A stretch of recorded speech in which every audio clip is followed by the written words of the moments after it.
Welcome to Kayefi Speak YouTube channel. Thanks for watching. Please don't forget to lovers all over the world. Ẹ káàbọ̀ sórí YouTube channel wa.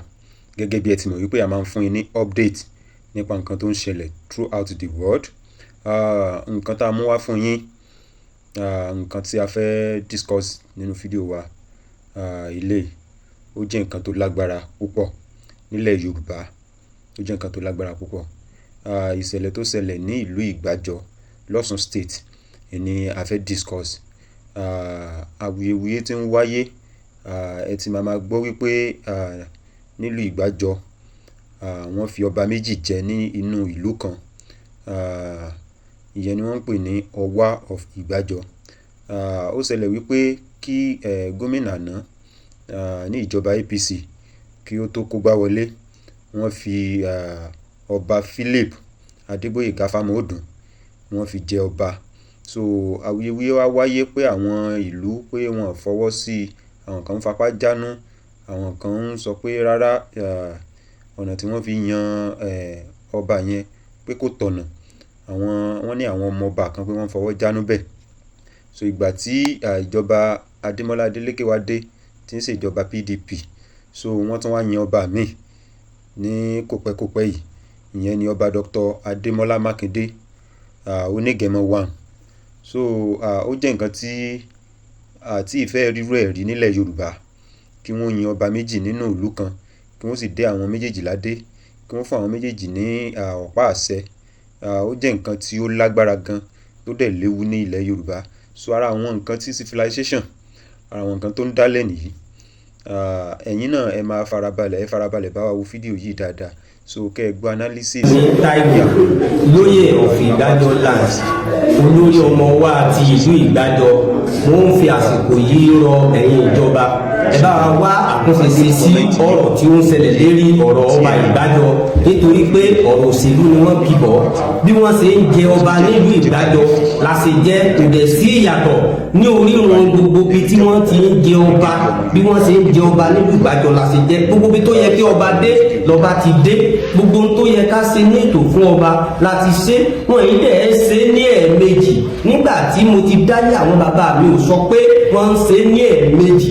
Èmi lóyè akẹran ti ìlú Igbajo tí mo ń fi ọba jẹ, mo fi Olúgbóyèga Fámọ̀ọ́dún mo fi jẹ ọba ìlú Igbajo. Ó sì ti jẹ ọba, a sì lè jẹ́ lẹ́ẹ̀mejì. Ó jẹ́ ìmọ̀ràn mi sí ẹ̀yin ìjọba, kẹ́ bá wa wá àkúnṣe sí i. Mi ò fẹ́ kí ìlú mi kó dàrú, ẹ jọ̀wọ́. Èmi Adébáyọ̀ Ọlá Lọ́wámọ̀sí of Igbajo land, igbákejì lóyè. Èmi ni mò ń fi àsìkò yìí bẹ ìjọba. A fẹ́ kí mọ̀lẹ́bí ó dàrú, a fẹ́ kí ìlú bàjẹ́, a fẹ́ kógun àti ọ̀tẹ̀ ó wọ ìlú. Kí àwọn ìjọba kan jọ̀ọ́ kan ṣàánú wa, kan bá pètù sí ìlú. Eléyìí tí a sọ pé ká lọ wá ọba mìíràn jẹ, bí àwa náà la jẹ ọba ilé ìta jẹ yìí. Tí ó bá kò síbi tí ìjà ò ti ń sí lórí ọ̀rọ̀ lọ́balọ́ba, ọba bá ti dé gbà tí kìí ṣe ẹyọ ẹnìkan ló lò, gbogbo orí ló mú èrò pọ̀ sí ẹyọ ẹnìkan ló máa já mọ́. Ẹ bá a fi òye gbé ilé àti ọ̀nà ẹ̀yà ọ̀kan ní kò ní bàjẹ́, kò ní dàrú. Èmi ló sọ Táíwò, olórí ilé lóyè lápapọ̀. Èmi ni àgbà tó wà nínú ilé lóyè, ìyàwó òṣèlú ilé ìgbìmọ̀. So àtijọba ajẹ́nikẹ́ ìjọba láti jẹ́ ohun ìgbé ká rìn nípa rẹ̀ àtẹ̀lé abẹ́ àwọn ìjọba kan bá wù sí kí ìjọba ọlọ́ba wa síbẹ̀ wọ́n bá ìlú rẹ̀. Èmi ni Dúkọ̀tún àgbà ọmọ wa kò ní Igbajo. Èmi ni Babátúndé Fámọ̀ọ́dún. Kò jẹ́ àgbà ilé gbéléwu ibi tí a ti bí Gbóyèga Fámọ̀ọ́dún. Láti di láńdọ́ yẹn gan-an tó máa mú ilé ọ̀dọ̀ tó ti wá mú. Kò sì súre fún òfin lé àwọn ọmọ wa òkè lọ́wọ́.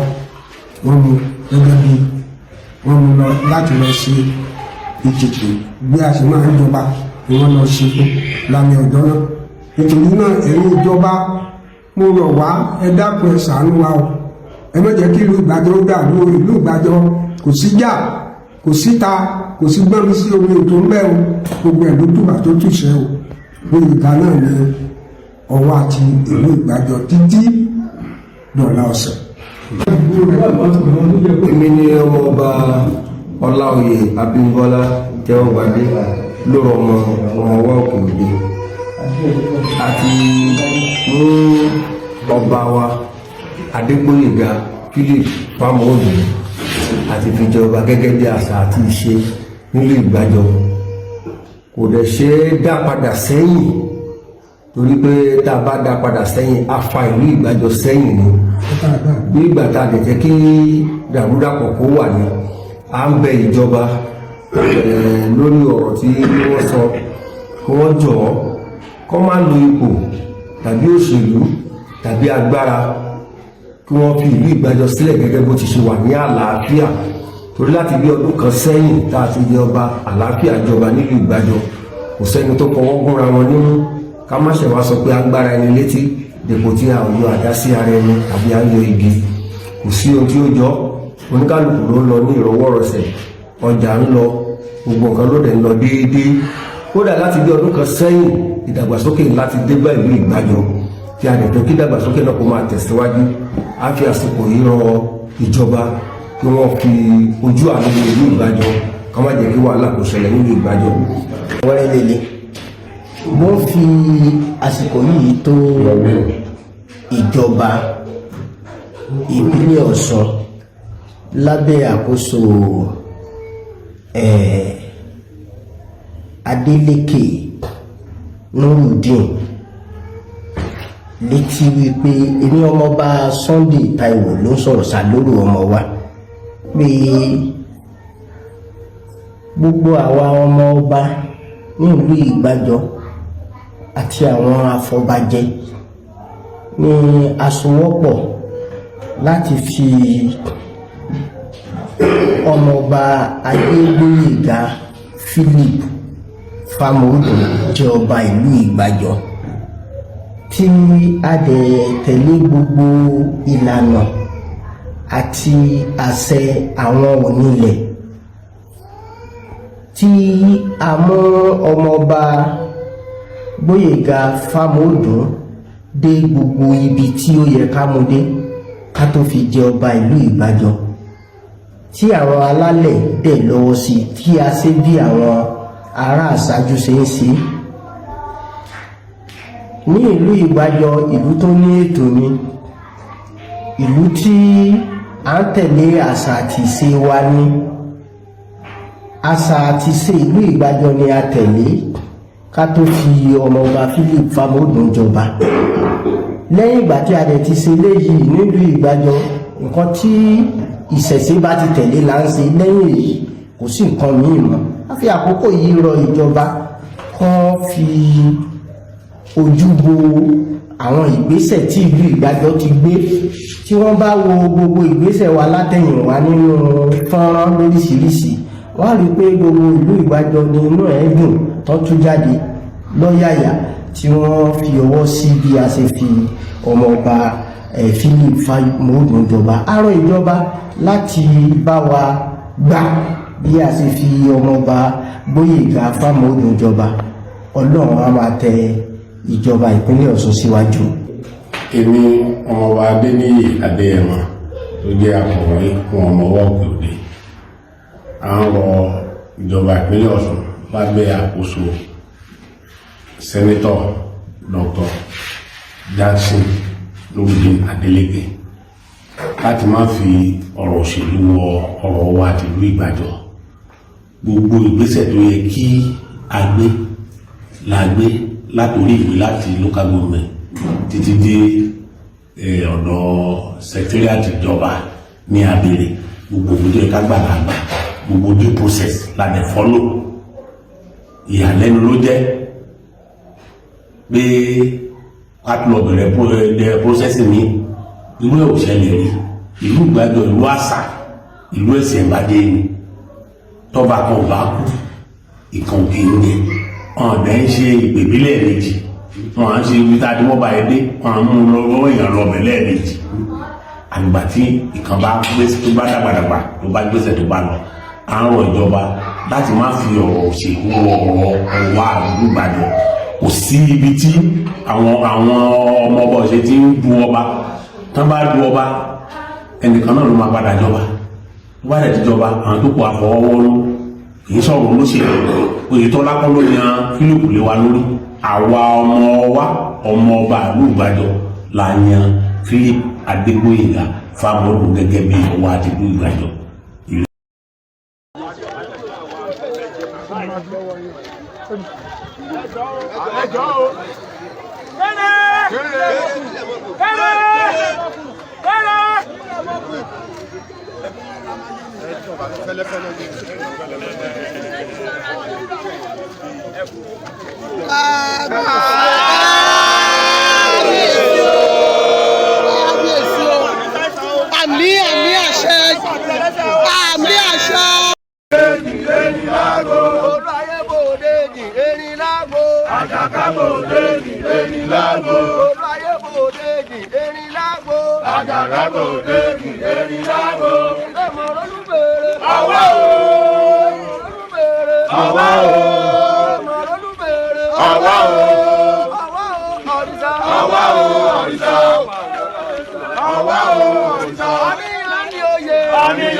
competition sọ́dọ̀ ìjọba wọn láwọn tó ń bínú torí wọ́n sọ̀rọ̀ pé bóyá ènìyàn ò sí Ìgbàjọ mo ṣe ń lọ ìbò tí ń lọ máa dọ́tọ̀ ọdún mi ò gbẹ́lú méjìléláyé ìyàwó àtọmọ mi ń bẹ́ẹ̀ iṣẹ́ mi bẹ̀ ló wà gbogbo àgbáyé tó ti ń gbọ́ mi kò lẹ́ni tí ò mọ bọba Adégoróyè Ìgbàjọ àwọn kan tí rẹ pé gáràjì ló ti ń ṣiṣẹ́ ní Òṣogbo gáràjì ló ti ń ṣiṣẹ́ ń Ìbàdàn wọ́n competition sí ìjọba Adeleke gọ́ọ̀mẹ̀ntì bẹ́ẹ̀ act on it ìwé tí mo fún yẹn ìpàdé tí gbogbo ọmọ wa Ìgbàjọ ṣe pẹ̀lú olórí wa àtakọ̀wé ilé ọ̀tọ̀wọ́bọ̀. mo rí tẹ kọ síbẹ̀ pé ó tako òfin ìlú yín.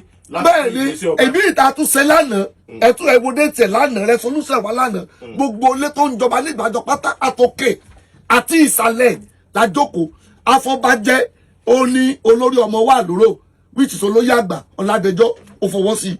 ẹ jẹ́ sáré gbàgbé. na bàbá ẹjọ kẹ tó wá gbàgbé yọ kan èmi wá fẹ́ ràn ìjọba torí àkókò kí wọ́n mọ̀ tọwọ́ bọ ọ̀rọ̀ bá Ìgbàjọ o torí pé bàtẹ́ kò bá ké bí eku tẹ́yẹ ò ké bí ẹyẹ a máa ó di ìjọba responsible o ìjọba Ìgbàjọ tí ìbínú dì sí o ṣùgbọ́n awífúnni kó tó dání àgbàjàkadì ni o àwọn tí ìjọba tó lọ sábà ìjọba yìí wọ́n mọ̀ pòrí àwọn ògbéwọ̀n ìwà Ìgbàjọ wọn ń gbé Ìgbàjọ ìjọba ṣe pẹ̀lẹ́ lọ́rọ̀ Ìgbàjọ ká tó tọwọ́ àṣà àti ṣe wà bọ́ o.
lovers all over the world.